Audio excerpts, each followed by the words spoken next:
Dans les territoires d'outre-mer, des gendarmes, policiers, sapeurs-pompiers et médecins urgentistes opèrent dans les endroits les plus isolés. Entraînés à intervenir en toutes circonstances, ces héros du quotidien ont en commun le même objectif: secourir, soigner, protéger.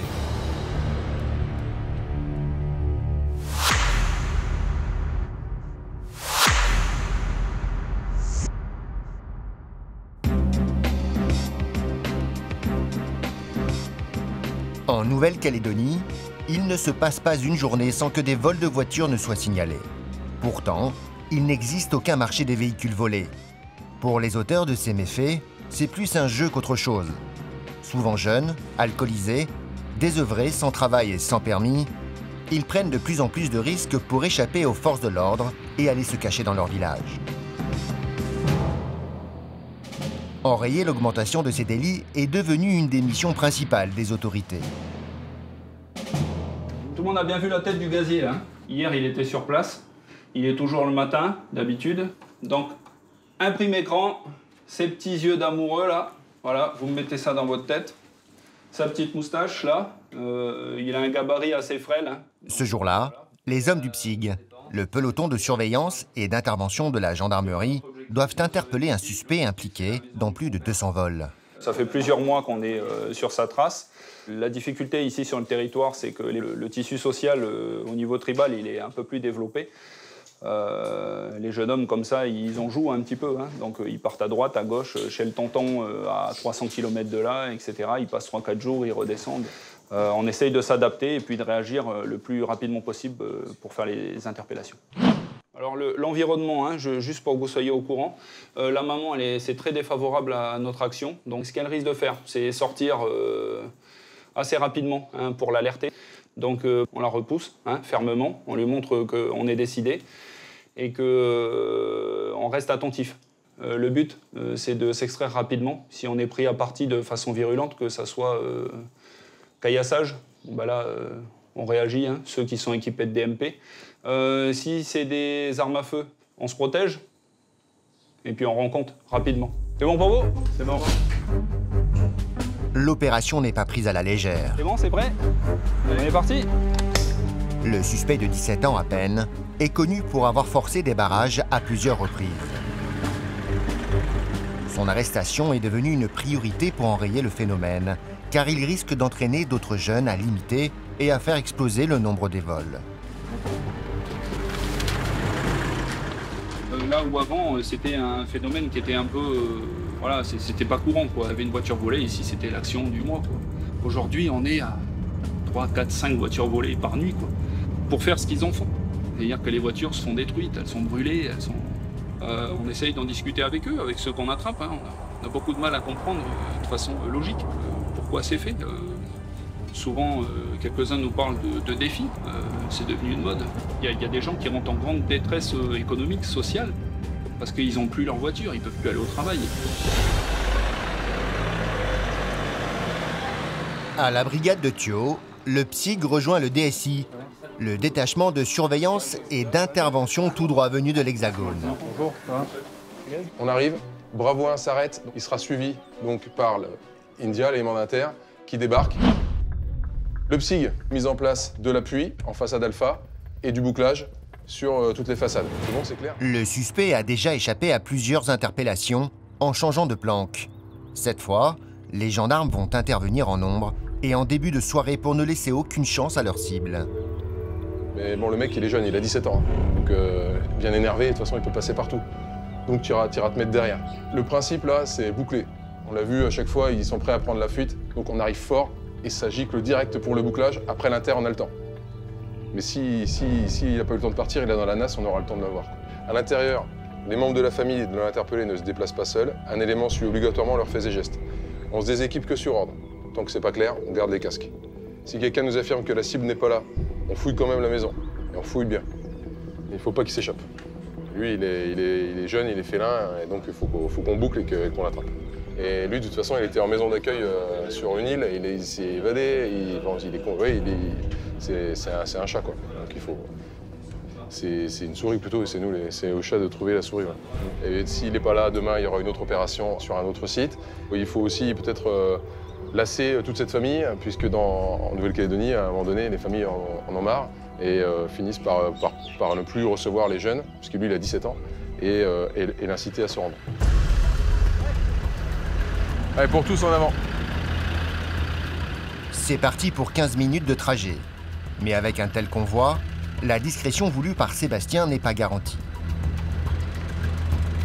Donc il y a toujours un risque, de toute façon, dès lors qu'on quitte, qu'il y ait des gens autour qui préviennent par téléphone un peu leurs copains, qui sont peut-être pas ceux qu'on va aller chercher. Donc il y a peut-être plein de gens qui vont sortir là, parce qu'ils voient bien qu'il se passe quelque chose de spécial.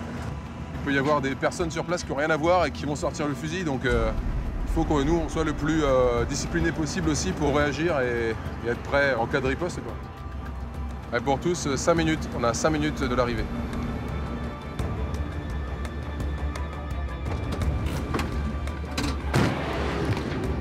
À peine débarqués, les hommes se dispersent et l'assaut est donné conformément au plan établi. La surprise est totale.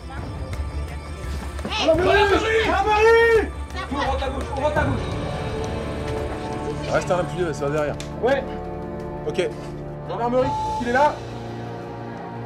Il n'est pas là. Ok, bougez pas. Tu restes? Ouais. Tu restes, on va fouiller après. Ici, il y a encore des pièces? Pas ici. On va regarder en dessous. Il est où? Il dort plus ici? Non, il dort pas ici. Ça fait combien de temps qu'il n'est pas venu ici? Parce que je lui ai demandé rien.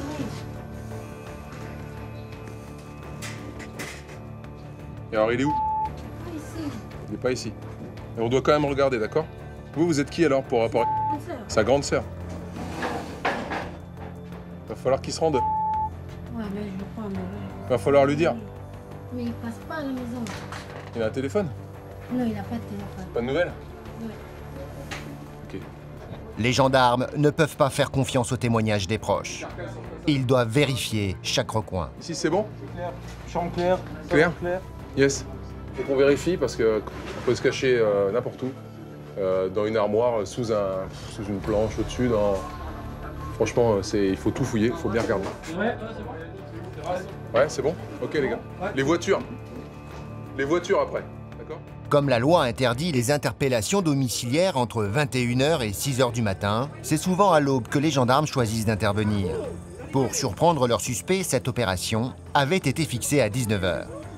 En vain. Pas d'objectif à l'intérieur, je répète, pas d'objectif à l'intérieur, on a fouillé les 2 maisons. Et on peut se déséquiper là. Ok les gars, faites un pomme, premier. Il faut tenter parce que quand les gens s'attendent à ce qu'on vienne à 6h, il y en a qui se lèvent à 4h, 5h pour pas être là à 6h. Ils le savent. Donc c'est vrai que pour ça, l'outre-mer c'est pas forcément adapté parce qu'il fait jour à 5h30, donc les gens se lèvent tôt ici. 6h en métropole, tout le monde dort. Ici, à 6h, la vie a bien débuté, l'école commence tôt. Donc il faut tenter d'autres heures, il faut d'autres moyens d'action. C'est dommage, c'est pas grave, on l'aura.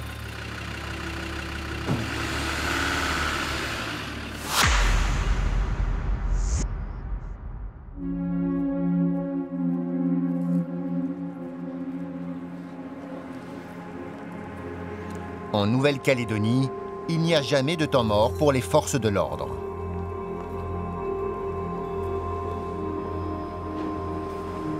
En cette veille de week-end, la police municipale doit veiller à l'ordre public dans les rues de Nouméa. Il est 21h quand Ludovic, natif de Nouvelle-Calédonie, prend son service. L'inlassable rituel. Vendredi soir, là, ça va commencer, je pense, par des tapages, des perturbateurs qui font un peu la fête dans le quartier. Et après, des rixes, parce que la nuit allant, en boîte de nuit, ils aiment bien ici régler leur compte. Donc, voilà, des grosses bagarres sur la voie publique. Donc voilà, on va essayer de juguler un petit peu ça, comme les autres collègues, et comme on fait toutes les nuits pratiquement, quoi. Ouais, on n'est pas près d'être au chômage technique, je crois. Pour assurer l'ordre, plusieurs patrouilles vont sillonner la ville toute la nuit. En cas de coup dur, Ludovic est chargé de venir à la rescousse avec son partenaire. Là, je vais chercher mon binôme, je vais chercher Massaï. Donc là, je pense qu'il est reposé.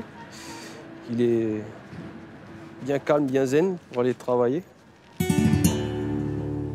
Massaï, le binôme de Ludovic, est un berger malinois de 2 ans au top de sa forme. Dans l'année, les effectifs de la police municipale de Nouméa ont accueilli 2 chiens de patrouille. Ces animaux se sont imposés en auxiliaire indispensable des policiers.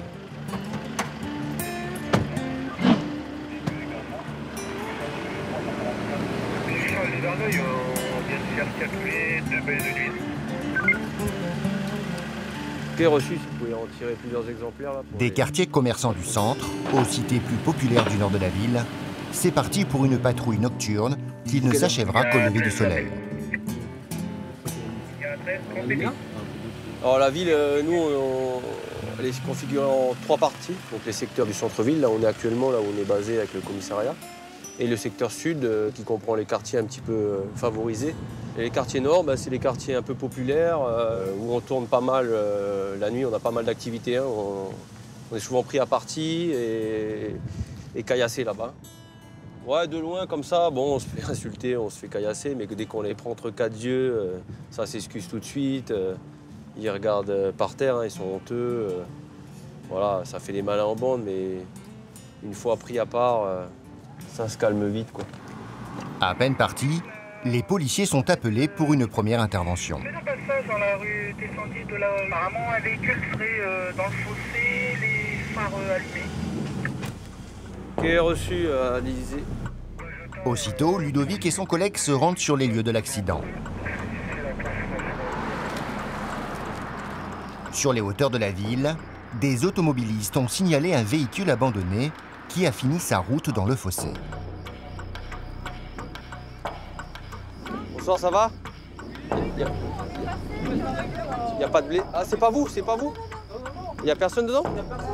Le conducteur ayant disparu, l'accident est suspect. Merci à vous en tout cas. Alizé, il y a 700. Le conducteur serait-il allé chercher de l'aide? Transmettez 700 pour Alizé 2. A-t-il voulu éviter un éthylotest ou s'agit-il d'un véhicule volé? Bon, le véhicule, il est pas sur la voie publique, il est dans le ravin là. Essayez d'envoyer notre équipe côté tour mobiliste, il n'y a pas des individus qui marchent à pied le bord de la route. Hein. En attendant que le commissariat contacte le propriétaire, Ludovic va rester en surveillance, car un véhicule abandonné en Nouvelle-Calédonie devient vite une cible potentielle. Malheureusement ici, il y a un petit jeu, un jeu qui est malheureux, hein, c'est dès qu'il y a un véhicule un peu comme ça qui reste un peu loin de tout, loin des regards, et souvent des individus mal intentionnés qui foutent le feu tout simplement, quoi. Donc si le propriétaire ne fait pas quelque chose rapidement, malheureusement je ne suis pas sûr qu'il va rester dans cet état-là jusqu'à demain matin. 70, je viens d'avoir l'OPJ. Confirmé, personne autour du véhicule ainsi qu'en dessous du véhicule. Négatif, voilà, les vitres sont ouvertes, hein, les portes également. Là. Ok, reçu, donc c'était les lieux, hein. Ça sera à la charge du propriétaire de faire l'enlèvement du véhicule. Reçu? Ok, reçu, bon, à refaire une bonne vérif autour et aux alentours, là. Et puis on quittera les lieux. 51. Dernière inspection du véhicule et des alentours. Ludovic et son collègue ne vont pas avoir le temps de souffler, car ils sont envoyés pour prêter main forte à des collègues pris à partie dans le quartier des boîtes de nuit. Alors qu'elle venait pour stopper une bagarre, une patrouille a été caillassée dès son arrivée et une policière a été touchée. Il n'y a pas une seconde à perdre pour calmer les esprits.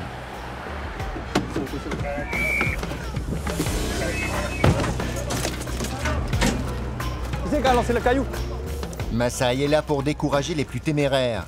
Quand Ludovic sort son chien, l'effet est immédiatement dissuasif. Allez, dégage. Avance. Pour ramener le calme, les policiers n'ont pas d'autre choix que de montrer la plus grande fermeté avant que la situation, déjà tendue, ne dégénère. Monte là. Monte, allez, assis-toi. Compte-toi, tu t'assois, allez. Les plus excités sont interpellés et la foule est dispersée. Bonsoir, messieurs, dames. Bonsoir. Il faut y aller, s'il vous plaît. Vous restez pas ici en groupe. Allez, commencez. Allez-y. C'est notre voiture qui a été touchée? Oui, la Duster. Putain. Reste à faire le bilan des dégâts. Voilà, le caillou avec le sang de la collègue sur la main. T'as l'idée à faire voir ta main? Donc voilà, c'est plus qu'une boule de pétanque. Hein. Bah ouais, c'est un pavé, voilà, ça pèse 2 kg. Donc 2 kg lancé à 15 mètres. Ouais, il faut faire violence par destination sur le mec. À chaque intervention, il y a un risque. Hein. C'est inévitable. Hein. Surtout là, en fin de nuit, tout le monde est excité, alcoolisé. Ah ouais, des fois, c'est Bagdad presque. Hein. Là, toutes les places sont prises. Il y a 100 ou 200 personnes qui se battent au milieu de la route. Comme tout à l'heure, à coups de cailloux, de bouteilles. Mais ouais, on a déjà vu des bagarres générales. Où il faut vraiment venir en nombre et de manière vraiment ferme et dissuasive, hein, sinon ça perdure et ça finit dans des issues dramatiques, hein, malheureusement. Et comme je dis, hein, avancer toujours, s'arrêter parfois, reculer jamais.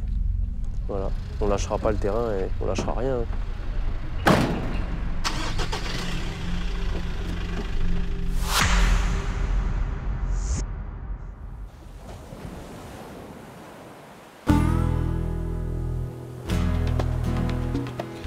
En Nouvelle-Calédonie, le maillage des services de santé est très organisé, avec 5 centres hospitaliers publics et 26 dispensaires répartis en zone rurale et dans les îles.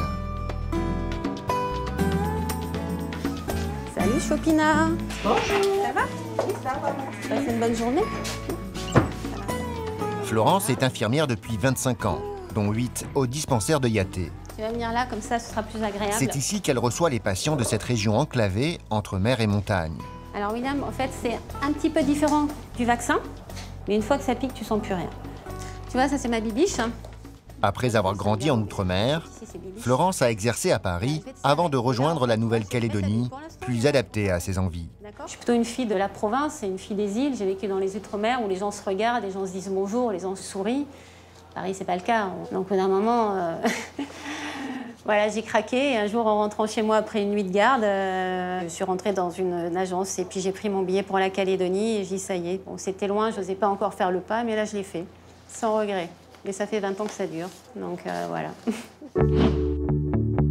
Allez, Tata. Le contact à la population, c'est une population avec qui on vit. Hein. C'est mes voisins, donc on sympathise, donc on se voit.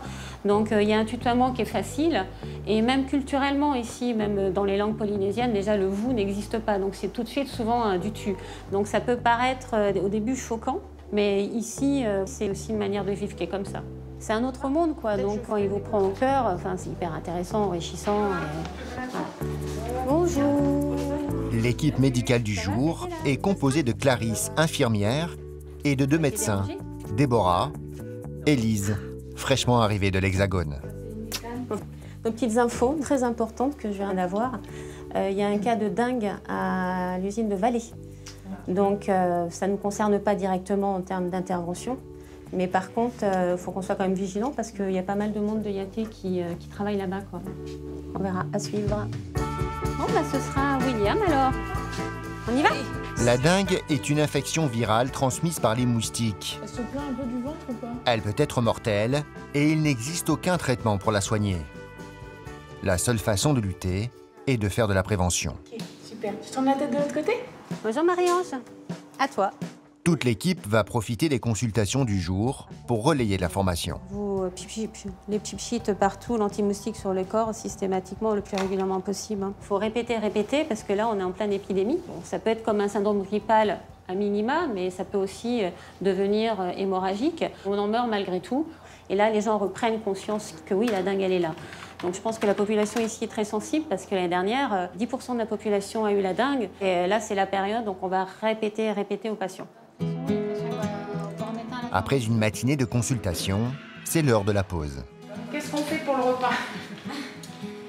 Moi j'ai ma gamelle. Moi j'ai préparé un petit rougail saucisse, j'avais amené là. C'est bon, ça nourrit. Pour intégrer Lise, présente depuis seulement 2 jours, Florence a invité l'équipe à partager un plat réunionnais, un rougail saucisse. Il faut savoir un peu s'ouvrir un peu aux autres et travailler dans les meilleures conditions possibles. Parce que c'est vrai qu'on est une petite équipe, on essaie de tous s'entendre. Bon alors, je suis désolée pour les puristes, mais ce sera avec quinoa. C'est pas avec le riz, c'est vrai que le riz, je commence un petit peu. Pour Lise, qui a déjà eu des expériences dans des dispensaires en Afrique, venir à Yaté était une chance. Ce qu'elle y apprécie, la proximité avec les patients et la perspective de découvrir de nouveaux horizons. La tortue, c'est bon?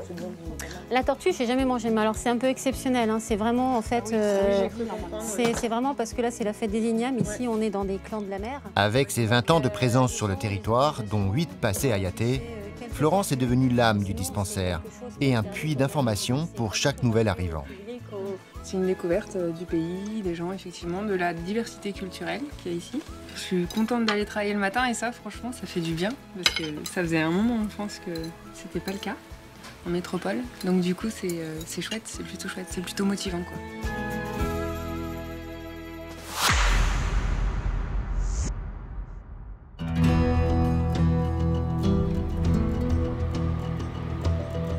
Le Médipôle de Nouméa est au cœur de l'organisation médicale en Nouvelle-Calédonie.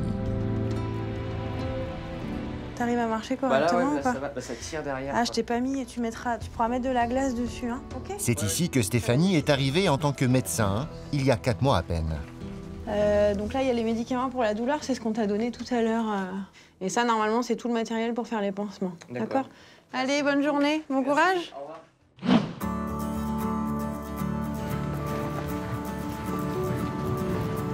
Donc on s'en va à Lifou. C'est une île des loyautés. Et on va chercher un monsieur assez âgé qui a une infection des poumons. Stéphanie n'en est pas à sa première expérience outre-mer. Il y a 7 ans, elle a quitté la région de Niort pour un premier poste en Guadeloupe. En revanche, c'est à Nouméa qu'elle a découvert les évacuations sanitaires par voie aérienne. Une obligation dès qu'il s'agit d'aller chercher un patient dans le nord ou sur les îles voisines. Toute la population est concentrée sur Nouméa, le Grand Nouméa. Et après, tout le reste est très peu peuplé. Et du coup, il y a tous les habitants du nord de l'île, toutes les îles de la Loyauté, l'île des Pins, qui ont des dispensaires, mais qui n'ont pas les moyens après de s'occuper des patients qui sont un petit peu plus lourds. Donc il faut qu'on aille les chercher.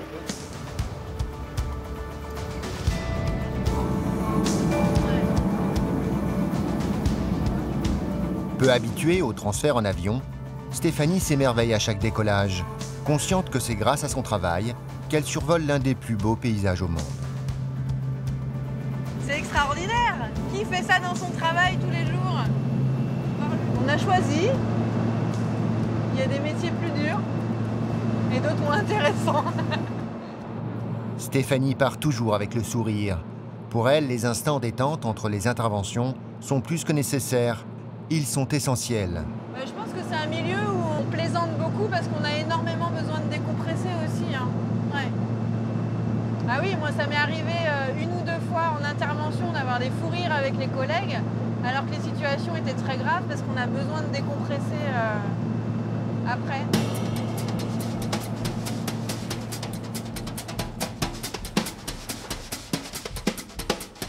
Les évacuations sanitaires se font toujours à un rythme soutenu.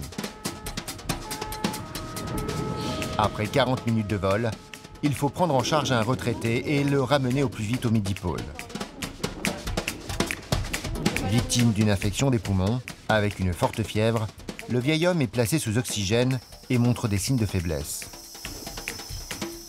Tu as fait beaucoup d'efforts là pour sortir de ton lit, te mettre dans l'ambulance, ça t'a fatigué beaucoup? Si. Je pense que tu as encore de la fièvre là, tu vois, t'es tout chaud. Hein? T'as mal à la tête? Ben ouais, puis là c'est pas drôle, il fait chaud dans l'avion. Hein. Ouais.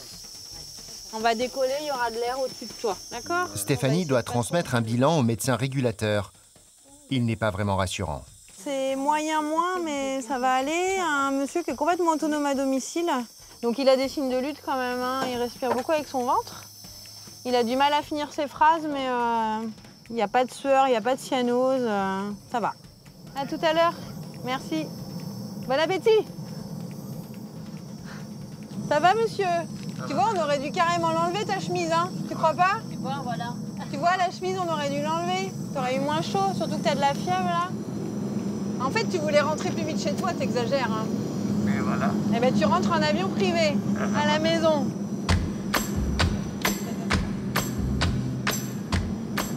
Je me dis toujours que les patients ont une bonne étoile et qu'on est là pour les accompagner, mais que finalement, ils s'en sortent aussi bien, heureusement. L'optimisme et la bonne humeur de Stéphanie ne remplacent pas pour autant une vigilance de tous les instants. De Lifou à Nouméa, l'état du patient va rester stable. 3 heures après avoir quitté le Medipôle, Stéphanie et sa collègue Evelyne sont de retour sans souci. Les urgentistes ne sont pas de simples accompagnateurs. Si ces transferts peuvent sembler anodins, la présence de médecins qualifiés est essentielle. Ils doivent être prêts à intervenir au moindre signe de dégradation.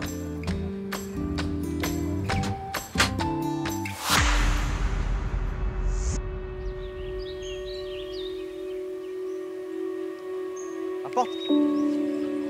Très bien, très bien. Dans sa maison de Doumbéa, Ludovic est de repos avec son coéquipier Massal. C'est son activité favorite. Hein. C'est son petit quart d'heure, c'est le moment de complicité qu'on passe ensemble, c'est très important. Parce que même si c'est un outil de travail, c'est considéré comme une arme. Hein. Et ben ça reste néanmoins un être vivant, quoi. Que j'adore en plus. Moi je le considère plus comme un membre de ma famille hein, maintenant. C'est même plus, hein, c'est presque un fils. Hein. C'est même moi qui cours pour aller le chercher, pour aller le faire jouer. Parce que j'adore sa compagnie et il est super intelligent.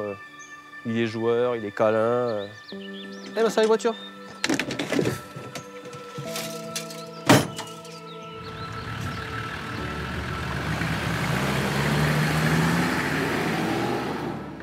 Quand on rentre du travail, on ramène notre chien chez nous, il ne reste pas au chenil au travail. Donc c'est une particularité de la police municipale. Pour développer justement ce lien de cette filiation, ce lien qu'on essaie de créer entre l'animal et nous. Et de parfaire son éducation, de jouer. Voilà, le plus important, c'est de partager du temps, quoi.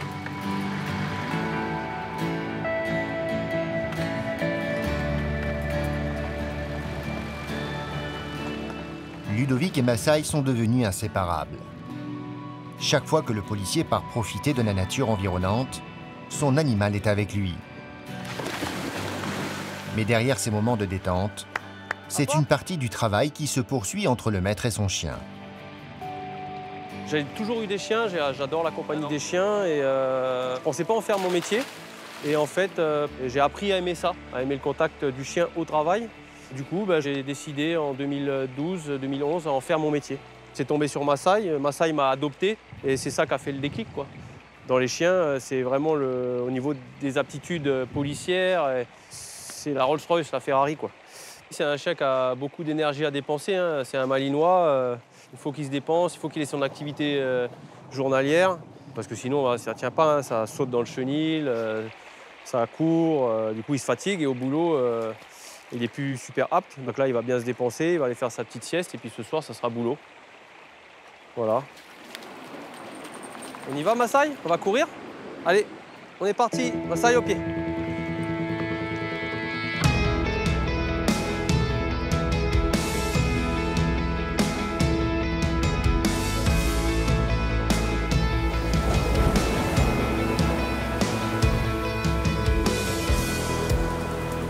Après une journée de détente et de sport, retour au commissariat de Nouméa.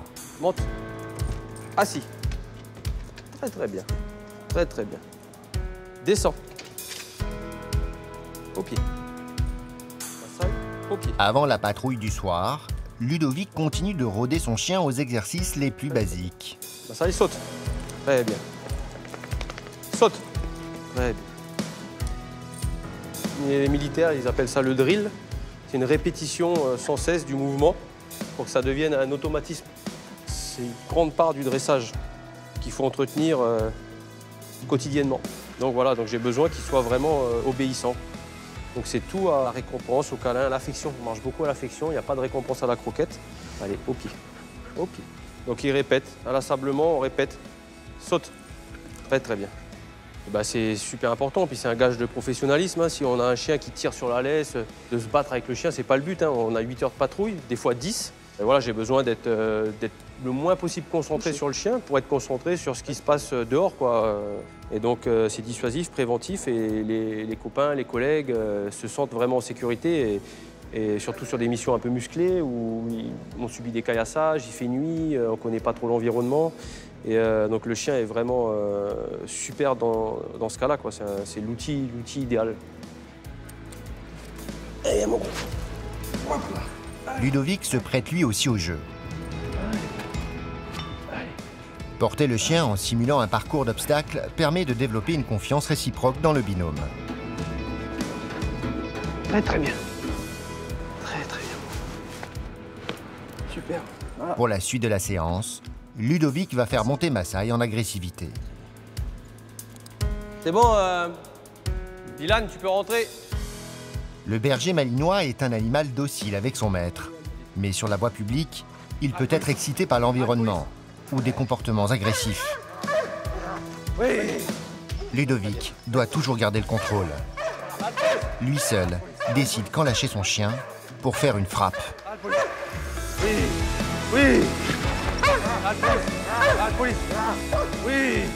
Massaï se transforme alors en redoutable combattant.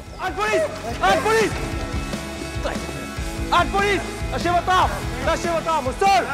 Dans les textes, Massaï est considéré au même titre qu'un flashball, une matraque ou un revolver. C'est une arme.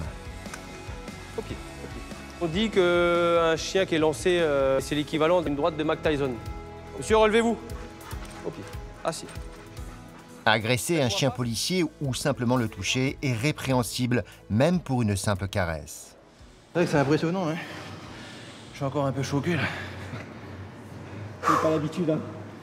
Ouais, je pensais que c'était un peu moins fort, mais bon, ça tape bien. On va reprendre un peu mes esprits.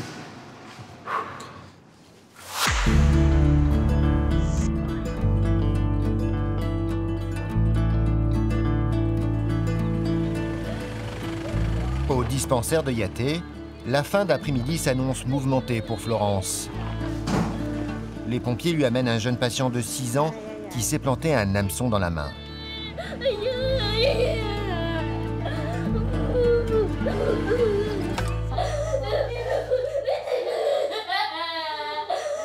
Tiens, maman, viens t'asseoir.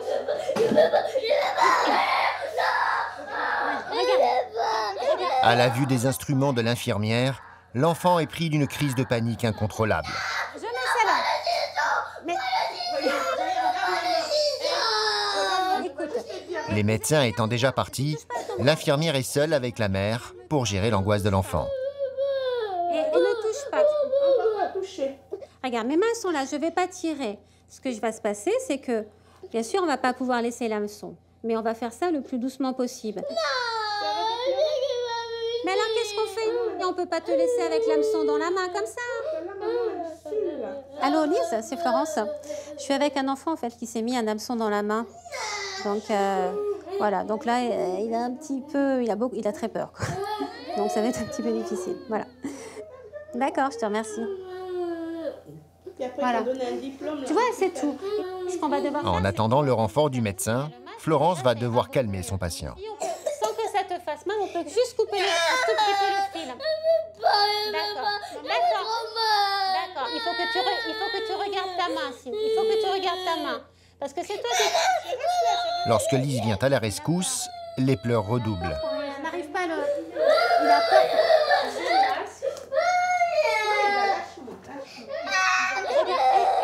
Écoute-moi. Moi, je m'appelle Lise. Seul moyen efficace pour calmer l'enfant, le sédater sous oxygène. Encore faut-il qu'il accepte le masque. Tu attrapes? Est-ce que tu veux juste essayer? Tu attrapes? Allez.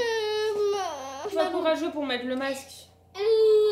Là, il faut que tu sois du Regarde, courageux. Aidés de la mère, Florence et Lise vont devoir négocier ferme. On peut essayer de le mettre à maman une seconde.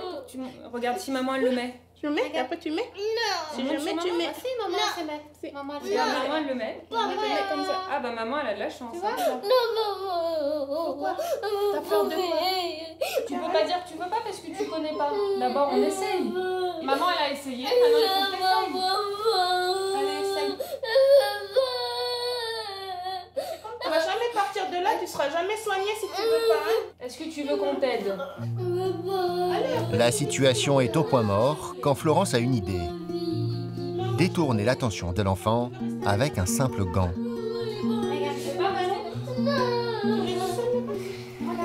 Et ça marche. Mais ça n'a pas fait mal. Tu recommences comme tout à l'heure. Allez, voilà. C'est super, bravo. Bravo. Regarde, regarde maman, regarde maman, regarde maman, regarde maman. Super ça. Voilà. Voilà. Ah bah voilà, on doit sourire, c'est mieux comme ça. Voilà. Alors, est-ce qu'on peut faire quelque chose? Ça va? Ouais. Lise va enfin pouvoir passer aux soins sans brusquer son jeune patient. Je mets un petit peu d'eau, hein. C'est juste de l'eau, tu vois. Parce qu'il faut laver, là, c'est tout sale.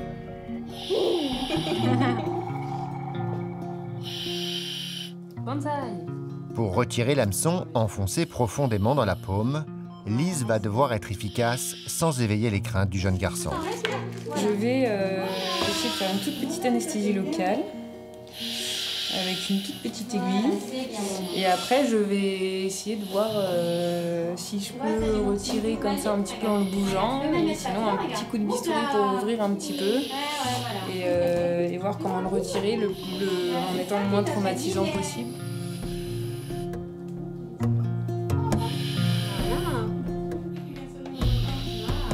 Un champ stérile est placé sur la main pour l'hygiène médicale, mais aussi pour masquer les manipulations délicates du médecin.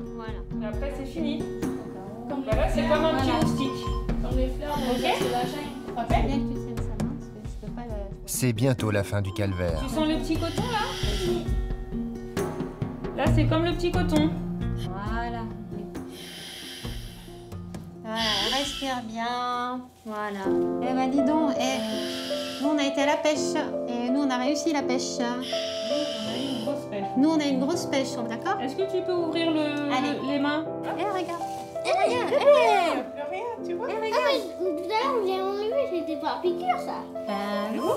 C'est sympa, regarde, t'as plus rien. Ah oui, quelle émotion, le soulagement. Tu le veux toujours mon ballon ou pas, ou je le garde? Non. C'est pour toi? Ok. Ouais, la grenade. Et ben voilà. Elle est chouette.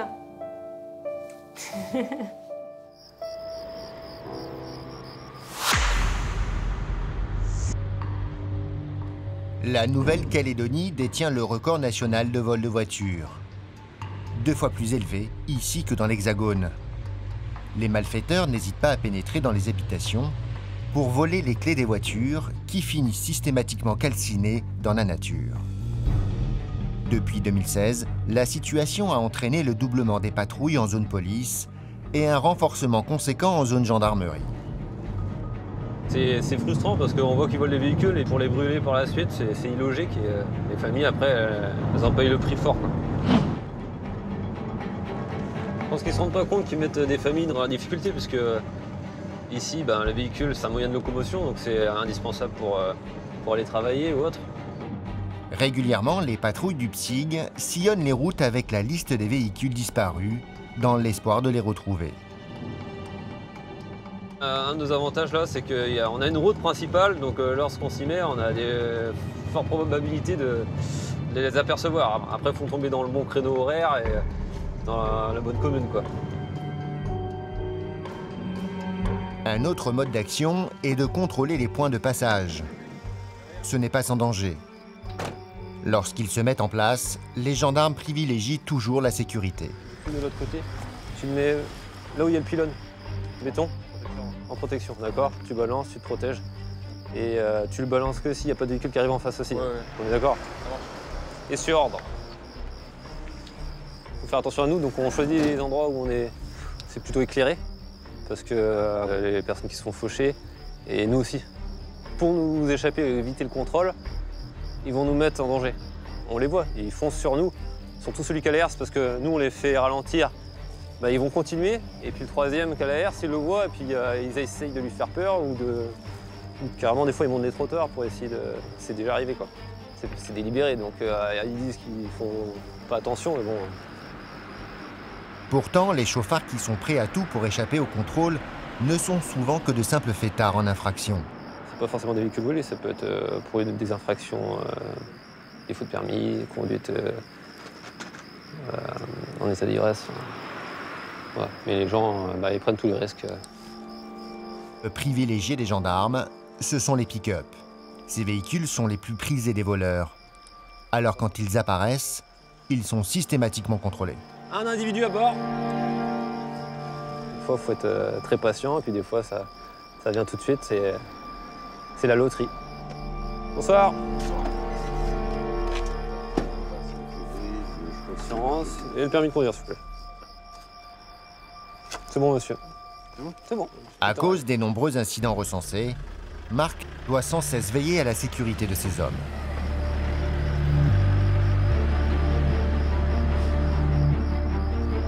Allez, décale-toi à droite pour qu'il se gare bien, parce que là... Encore, décale-toi. Attention véhicule. Attention Ryan. Vous pouvez couper le moteur, s'il vous plaît? En cas de refus d'obtempérer, un gendarme est posté en retrait, prêt à jeter une herse pour crever les pneus des éventuels fuyards. Donc là, on a les barracudas et c'est efficace, quoi. Ah, ici, on a besoin parce que les véhicules, ils s'arrêtent pas sur ordre du gendarme. Attention véhicule. C'est malheureux à dire, mais les gens se rendent pas compte qu'ils prennent des risques inconsidérés parce que les gens ici se rendent pas trop compte que l'alcool, c'est un véritable fléau. Et c'est ce qui cause beaucoup de morts sur nos routes, malheureusement. C'est malheureux dans un si beau pays. Donc là, il y a une voiture qui s'arrête bien avant, là-bas. Je me rapproche du véhicule. Ok. Un véhicule s'est arrêté avant le dispositif. Forcément, ce comportement suspect attire immédiatement l'attention des gendarmes. Je te laisse aller la compléter, je reste avec stylo, tiens. Ils se sont arrêtés un peu avant le contrôle parce que les enfants n'étaient pas attachés. Et l'amende, elle s'élève quand même à 15 000 francs. Ça équivaut à peu près à 150 € en métropole. C'est de l'inconscience, ils ne se rendent pas compte du danger, quoi. C'est rare que les gendarmes ils nous arrêtent. C'est rare qu'on attache la ceinture. Sauf qu'il y a quelqu'un qui nous consigne qu'il y a les gendarmes qui sont stationnés. Ils gardent le sourire, mais après ils savent pourquoi on leur met une amende. Mais ils savent que c'est important. C'est pour que ça rentre dans les mœurs que tout le monde mette sa ceinture, parce que c'est la peur du gendarme alors que ça devrait assurer de la sécurité de ses enfants. Donc à force, c'est pas rentrer dans les mœurs d'attacher les enfants derrière. C'est une ceinture centrale au milieu? C'est au niveau du droit. Ok, d'accord, c'est bon. Très bien. Parfait. On va vous remettre en circulation. C'est bon? Tout le monde a sa ceinture? Ok. Allez, faites attention sur la route, vous allez loin, donc n'hésitez pas à faire des pauses.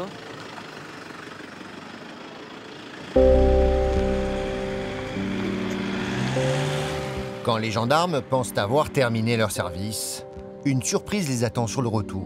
En fait, il y a des braises là. Un feu a été allumé en bord de route. Donc on va appeler les pompiers. En pleine saison sèche. On a un départ de feu, hein. Il ne reste plus que des braises. Hein. C'est derrière la bibliothèque à Boulou-Paris. Il ne reste plus que des braises, hein, mais bon, voilà, pour éviter que ça s'étende. Très bien, parfait, merci. C'est vraiment très court. Alors des fois, c'est l'écobuage, hein, c'est pour voilà, brûler tous les déchets, mais bon, le problème, c'est que bon, après, ça prend dans la verte, dans la brousse, et puis ça peut faire des dégâts énormes. Donc bon, faut pas prendre à la légère les feux ici, quoi. Quand on se dit c'est bon, on rentre, et non, voilà, c'est reparti. Mais bon, on est en gendarmerie pour ça, quoi. Hein. C'est parce que la routine, ça nous intéresse pas. Bonsoir, ça va? Oui. Il n'y a que des braises, là. Rien de... Une fois de plus, Marc et son équipe ne vont pas compter leurs heures. Ils restent sur place pour s'assurer de la bonne fin de l'intervention. En saison sèche, le moindre départ de feu ne peut pas être pris à la légère. Là, l'arbre aurait pu prendre feu, c'est dommage, parce qu'après, voilà. Et puis si l'arbre prend feu, après, c'est parti, quoi. Ok, merci les gars. De rien. Prochaine. Au plaisir. Salut.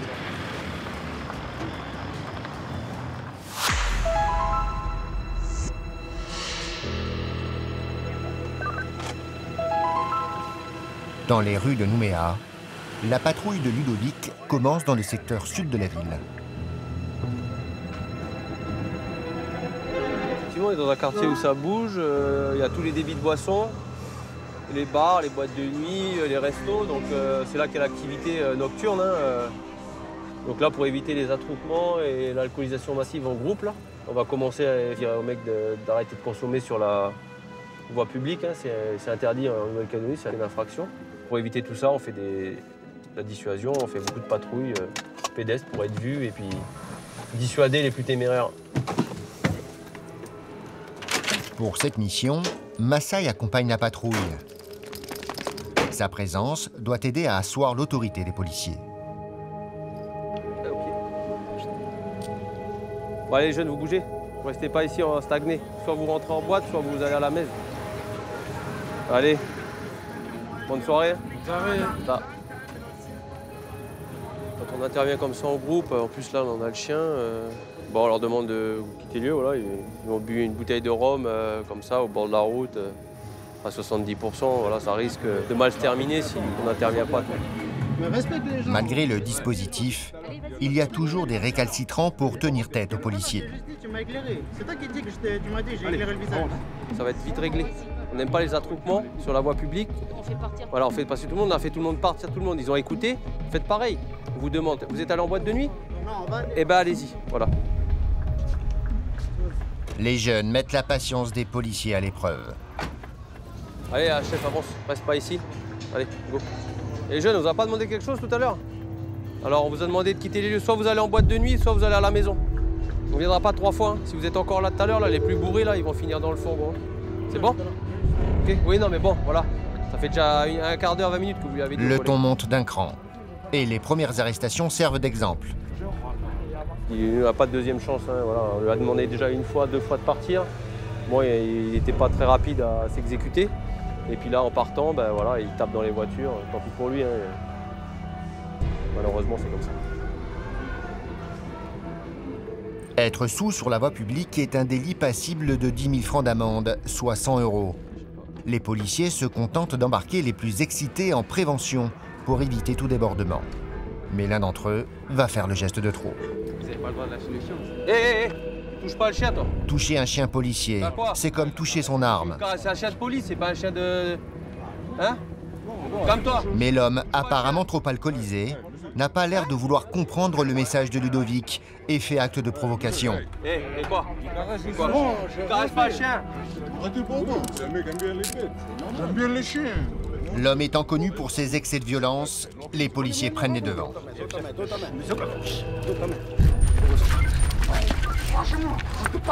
Je prends mon frère pour Tangle. Je suis pas sourd. T'as pas parlé sur ce ton, garçon. Je suis pas ton copain. Je caresse pas mon chien. C'est un chien de la police, c'est pas un chien domestique. J'aime bien les chiens. Arrêtez-moi, je suis pas sourd. Regardez-moi bien dans les yeux.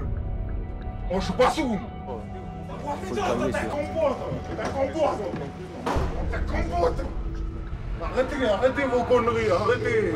Demain, ils vont se réveiller, ils auront des saoulés, ils seront indemnes ou ils n'auront pas causé plus de tort que ça, que nous avoir mal parlé. Bon, là, ça s'est bien passé, il n'y a pas eu de gestes déplacés ou de coups malencontreux, mais voilà, s'il faut utiliser la force, on l'utilisera sans état d'âme. Hein.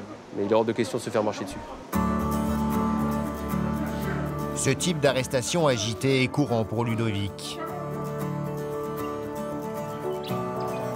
Sa nuit de patrouille va se poursuivre en faisant évacuer les abords des plages et des lieux de fête. Pour qu'à l'aube, les premiers sportifs puissent profiter à leur tour du bord de mer.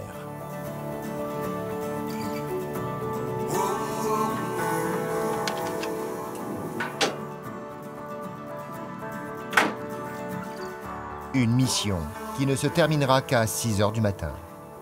On finit notre nuit et pour d'autres, la journée va commencer. L'horloge biologique, elle s'y fait à force. Au bout de quelques années, il faut vraiment faire attention à la vie, avoir une bonne hygiène de vie, hein, avoir voilà, une bonne alimentation, faire un peu d'exercice.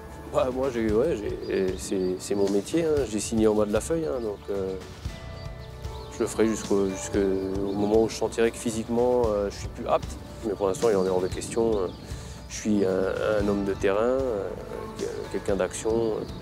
Et puis ensuite, il y a le beau Massaï, hein, et lui, il faut s'en occuper. Hein, il faut qu'il mange, il faut qu'il se détende, parce que une nuit passée dans la benne d'une voiture dans une cage, c'est pas non plus ce qu'il y a de mieux pour lui. Donc il va falloir que j'aille le détendre, le distraire, et puis faire des moments de complicité comme ceux-là, hein, qui sont très très importants.